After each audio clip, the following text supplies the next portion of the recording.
What an auspicious time to have the author of Michael Cohen, Revenge, How Donald Trump Weaponized the U.S. Department of Justice Against His Critics. We are so excited to say good morning, Michael Cohen. Oh, my God. Good morning, Stephanie. How are you? I'm okay. We've been trying to get this booking forever. Thank you for telling the truth. Thank you for, I think it was General Hertling that said of your new book, how is it that Michael Cohen is the only one that went to prison in all of this lawbreaking, right, in the Trump administration?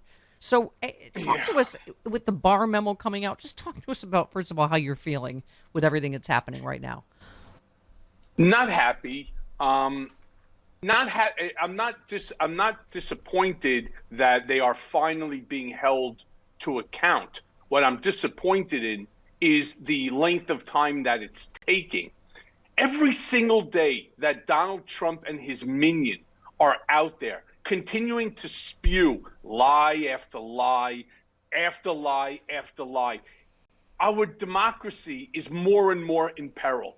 You know, one of the things that I talk about in Revenge is how Donald Trump weaponized the Justice Department and the big baby, the grifter in chief. I like to call him the greasy grifter. What he's doing right now is he's taking advantage of the chaos that he sowed in the Department of Justice. And believe me, as I talk about in Revenge, I don't have a lot of love for the Department of Justice. In fact, one of the things that I talk about is how they hide information. Now, we as American citizens, we file something called a FOIA request, the Freedom of Information. And the first one that I filed after the unconstitutional remand of me back to prison, which I now have that lawsuit against the government, Bill Barr, DOJ, Donald Trump, etc. One of the things that they did is they replied that we have no documents that are relevant to your FOIA request. So I bring in this lawyer named Mark Zaid, who is an expert in this. Everybody in the whole world uses him, newspapers, television, etc. Yeah.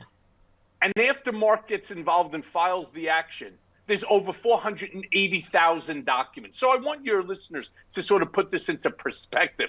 From 0 to 480,000. In fact, they were supposed to turn over the first 500 documents August 22nd. Instead, what are they doing? They're playing possum again and hiding, and they're now claiming that they have to send those same documents to other federal agencies before they could release it, which once again is violative of what the court had required. It's no different than the Mueller, than the Mueller report. It's no different than what Bill Barr, with that 9-page memo that his folks put out, that finally the appellate judge claimed the American public has a right to see. Yeah. Well, Michael, ironically, you have much better lawyers than Donald Trump does, who has a parking garage lawyer and also one that worked for QVC. Yes. I have to ask you, how does he still get any lawyers at all? Does he not notice that people not notice that some of his lawyers went to prison, some are on their way to prison, some have been disbarred? What would he doesn't pay you, right? Like what possesses people to work as a lawyer for Donald Trump? Yeah, I don't know. I've often called myself stupid for joining into that group. Remember, though, when I joined into that group, he had the television show The Apprentice, he had the Miss Universe pageant, it was real estate. So while we screwed over an enormous amount of contractors, that's not, and I get a lot of ribbing from people on social media claiming, oh, well, you were one of his people and so on.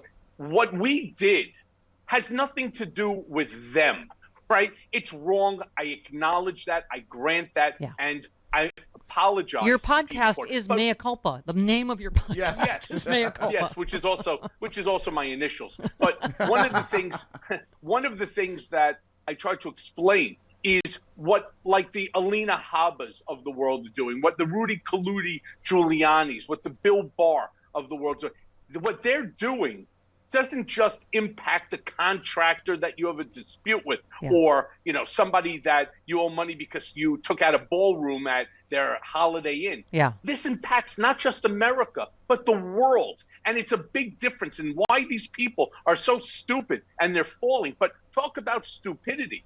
I just saw a poll, right? And you're right, by the way. he doesn't. He is screwed over and stiffed every single major law firm in this country, which is why he can't get anybody decent to represent him. Not to mention, you're representing him on what? On something you know that he's guilty of?